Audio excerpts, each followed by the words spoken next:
Hello and welcome to our pre-concert chat for this next Lincoln Symphony Orchestra concert. I'm Genevieve Randall, Music Director with Nebraska Public Media, and we are so proud to support Lincoln Symphony Orchestra with these pre-concert chats. Depending on when you are watching this pre-concert chat, this concert is coming up on January 25th. That is a Saturday, 7:30 p.m. being held in the Lead Center for Performing Arts.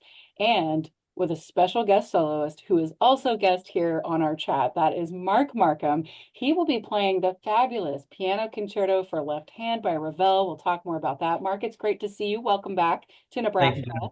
Great to be back. And our maestro, Ed Polachek. Always good to see you, Ed. Likewise, it's always such, it's just, after all the holidays and all the nonsense that goes on and everything, it's just great to be back in the saddle. It really is. For sure. And this is an amazing, amazing concert to get back in the saddle with.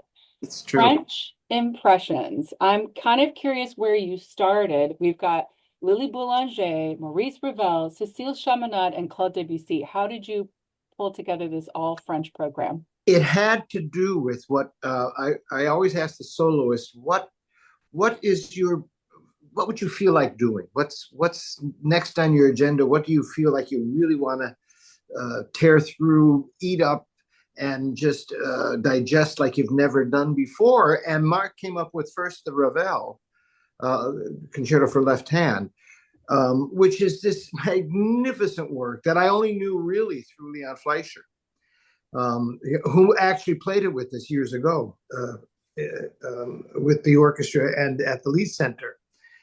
And I said, well, that's part of a thing, but I need to feature you more. What else would you do? And he came up with the Chaminade piece, this concertstück of Cécile Chaminade. And I did not know the piece. And I only knew certain things about Chaminade. But then that's what was this whole kind of French connection thing, and with Lincoln's symphonies commitment to doing music of particularly women composers, living composers, composers of color. Um, I include in that composers of the past whose works may have been overlooked to some extent, and or enjoyed a bit of notoriety when the composer might have been alive and then just fell into obscurity. And both of these ladies seem to fit that bill. And they're both, kind of well known in terms of composers and in the French music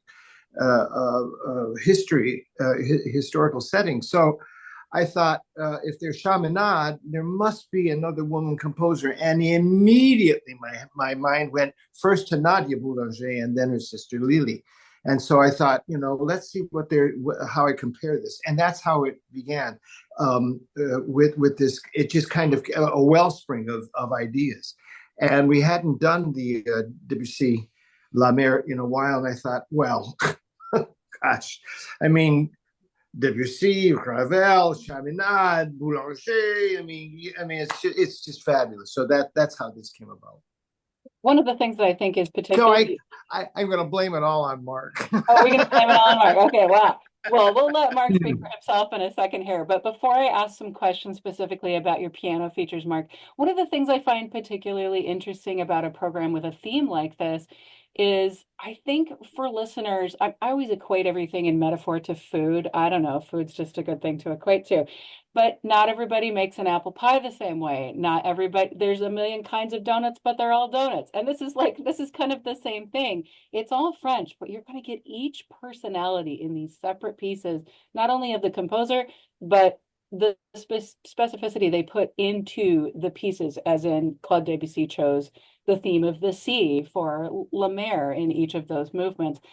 The other thing that was occurring to me as you were talking, Ed, and maybe Mark, you'll agree with me, as people come to classical music for the first time, probably there's this level of entry where they know Beethoven's symphony or the William Tell Overture, and then they start to know more. And then if they actually become musicians themselves and you start to study an instrument of some kind, and I'm thinking of Chaminade here as a flutist, I'm familiar with her piece that she wrote for flute and band, which you can often hear it as flute and band, but then also orchestra. Right. I think instrumentalists are more familiar with some of these that are standards because you're kind of deeper into it. And I feel like some of these are like that. What was your first exposure to these pieces that you helped Ed lovingly choose for this concert, Mark? Well, the left-hand concerto of Ravel, I've heard for 40 years or something. And the first time you hear it, you're listening to a recording going, that's not one hand. It's not possible. That's got to be, they have to be cheating. They must double over or something, dub it. And then you get the score and you look at it going, well, this truly is impossible. It's like reading hieroglyphics the first time because your body and your brain are used to using 2 hands and 10 fingers, and you're looking at it in front of you, and it's written on, 2 lines. This is written on 2 lines, sometimes 3, but you're playing with only 1 hand and trying to decipher it. The patience, because probably the first time I looked at the piece was 10 years ago. Like, seriously, I thought, you know what? I bought the score for a long time, had it for a long time. Let me just look at this. And I sat down and thought, this is going to take 100 years. Some of it is just so, I don't even, the gymnastics of it is a different type of thing, than any other things you play, because you have this sense of balance in your body, Right. from right to left. But when you're there with just that left arm out in front of you and trying to you recalibrate yourself in front of this keyboard, which already is bottom heavy, and your hand is always over there. But then when you're trying to run back and forth, and I'm thinking, okay, there's got to be a way, because people have done this. Where is the way? How do I figure this out? And it was just a matter of just a lot of patience, but little bits at a time. Just work on this, fingering. I have never worked so hard on fingering on anything in my entire life. And I have played some doozies of pieces. Even with the orchestra playing Rachmaninoff third, you're learning gazillions of notes, 29,500 according to a friend of mine. So, you learn all that. This, to me, seems like it has even more notes, so sometimes you're playing 1 note at a time. So You're amazing. just playing the simple but you're doing that with 1 hand.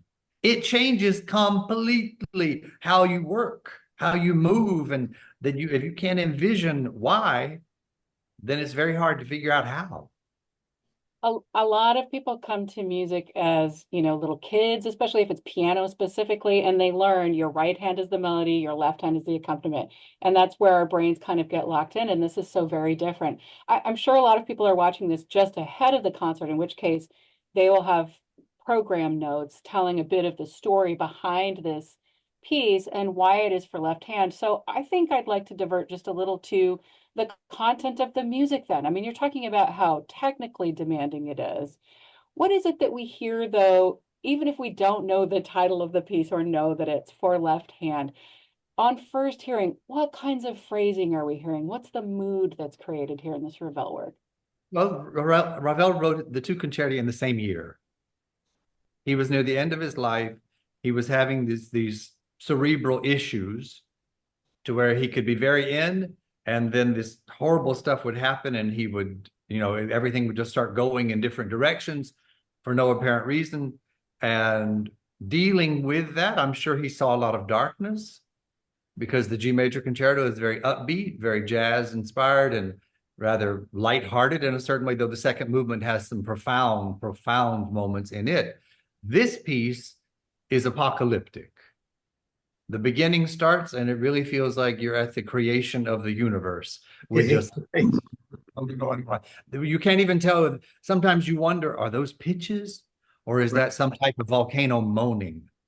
The earth is making these sounds, and then you hear that contrabassoon creature, whatever that is at the beginning, comes in, and when that low C hits and the floor starts vibrating around you, and you're feeling this energy. It's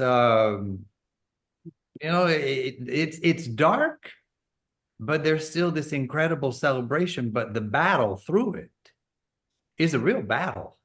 not just the physical battle of what you're doing, but the musical battle of trying to overcome some force that at the beginning you have no, it's like going into some cinematic situation where you're fighting these things and you don't know what it is you're going to fight.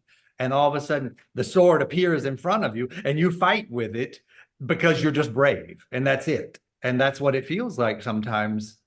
Music, it feels like that all the time musically to me. By the end, you have this huge heroic, though it fights at the very end when you have a D major chord, but that B flat just keeps coming at it over and over again, saying, let me in, let me in. And it fights to the very last bit. Mm. And that's the struggle of it. It's the struggle that's extraordinary. What this man came up with orchestrally and with the piano and put all that together. It's a lot to master, I guess, is what I'm thinking of. But at the same time, it makes perfect sense. Absolutely Perfect. wonderful. I I, love that you mentioned this kind of earthy reaching down into the earth at the beginning, because then I thought, oh, well, of course, then we get the sea. So we've got all kinds of elements here. Ed, did you want to weigh in? I'm sorry, I didn't mean to interrupt you. not at all. But I have that exact same visual, this imagery in my mind of the opening of this left hand uh, concerto, of this amorphous. You don't know really quite what's going on, and as you said, Mark, you're not even sure that pitches are being done. And to start out with the melody in the contrabassoon which is the lowest instrument in the orchestra, is bizarre to say the least. But but the way it quickly just grows into life after that, and the most majestic statement that happens, that kind of reaffirms life coming out of this glob of nothingness, almost, of no structure, no living essence in it. I think is what's miraculous about that, and the way it builds toward that, and then it just takes you on this journey. And it's true, Mark. It's like a fight through the whole thing. Right. There's a battle between the piano and the orchestra sometimes where things. Ravel was obsessed with detail, in his house. I mean, I visited the house, I've played his piano, the whole bit, all these little tchotchkes everywhere and clocks. And Ravel wasn't really French. Ravel's mother was Basque and his father was Swiss. He just happened to be born on French soil. He carries a lot of that Swiss stuff with him, but also the Basque side comes in where it gets a little bit, heavy or dark.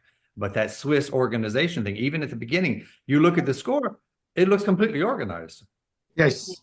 Yes. It looks completely, there's no question. But then when you hear it, you're going, that's what he wrote down. It's And great. it's perfectly and rhythmically set. But then the product that comes out is this freewheeling from another planet type thing, which I just find extraordinary that it's, almost 100 years old. Yeah. And here we are still, and a lot of people don't even know the piece. I lived in France for a long time, so for me, this was one of the things. When you talk about French music, wow, this piece in comparison to the other concerto is like, whew, how about a contrast? So audiences Exactly. are expecting something really huge with this. We get an intermission and then we come back to this chaminade. What kind of journey do we go on in the second half of this program? A lot of witchcraft. I feel like I'm in Harry Potter most of the time. And going back to what we talked about at the beginning, that some of these pieces were neglected because, women at the time were not allowed to publish things or weren't supposed to be doing this, or supposed to be doing other things in life. And that the men kind of ran things the way they wanted it to run, whether someone was successful or not was determined by that and the patriarchy. This piece, and this has been my experience here, because I didn't have a score when I said something to Ed about the piece. And then I saw the score online and I tried to buy a score, because for piano concertos, there's usually a 2 piano version to where you have the orchestra score reduced to a piano part. Well, this doesn't exist for this piece. So I found online the piano part of the score. Or you could get separately the orchestral reduction. And I thought, what good is that going to do when they're on two different things? I might as well look at the full score. And I thought, well, learn the piano part first and then look at the full score and figure out your stuff. Well, it turns out probably some dude went through when they did the piano part alone, and he did his own versions and his own markings and his own suggestions, changing notes, changing dynamic markings, changing tempi, moving them over a bar, moving it back. And I just figured this out probably about 6 weeks ago. So everything that I had learned, I went and started looking at the score because I need to know what I have to know what's going on, and started realizing, no wonder this has felt so wrong. Because instinctively I thought, there's something not right with this bar. What is wrong with the bar? And then I looked at the full score and there it was. Yep. Nobody had played with that. They left the score alone. You had to undo and then redo. I mean, And that's exactly, and rebuild it also. I have taken your name in vain on numerous occasions. I'm sorry, I know this kid's rated, but so how did I get into this? Because it's the time in 45 years of doing this job that I've ever not had. I didn't have an orchestral reduction in a score, so I could see what was going on, at least rhythmically, or know when the line was. I mean, the thing that I'm playing from now is a bunch of pieces of sheet music, and they are colored with every color in the rainbow, trying to remember what is what and who's going where. But it starts off, you think it's Wagner, Fliegende Holländer. It's the Flying Dutchman overture at the beginning. It's same exact music. It also sounds, it is exactly the same orchestration as Romeo and Juliet of Gounod when the opera starts. It's the same exact. Oh my God! Yeah. So, and the orchestra plays, and you're going, wow. And then out of nowhere, this crazy dance starts going on, and they kind of squab, and then the piano comes in and says, shut up, I'm playing now. And then the piano takes over and does its thing. And then all of a sudden, it's like someone goes, throws magic dust, and things change. That's the trickiest part about this piece, that it is constantly, just when you think we're getting hold of something, we're going to have a little, Harry Potter moment here, and let's twist it around. And now we're going to go really, really melodramatic. And then we're going to dance a little bit. And then we're just going to slam to a stop. And then the piano does something completely irrelevant to anything that's been going on, as if I'm going to warm up a little bit here while you're listening to me. You play some arpeggios and you play 4 bars of that, and then you do a little trill, and then you disappear. And every time I play it, I'm thinking, what in the world? And all I can think of is there's got to be some kind of witchcraft going on here to be able to change moods like that your imagination just goes click, and there you go. So it's up to us to lead that, so the public has a sense. If not, they just think we've played music and just put any piece of paper in front of us and said, well, take page 12 and now we'll do page 19. Because there are moments, and I was working through it when I was driving back from a concert last night. I had about an hour's drive, and I started in my head trying to hear it while I'm driving, which was very practical at some points when you're driving a certain speed. But that's what I was doing. I could hear the orchestra, I could hear the piano, and I got to a certain spot and could not figure it out. I couldn't turn the corner, so to speak, musically. Lo and behold, I was trying to add music.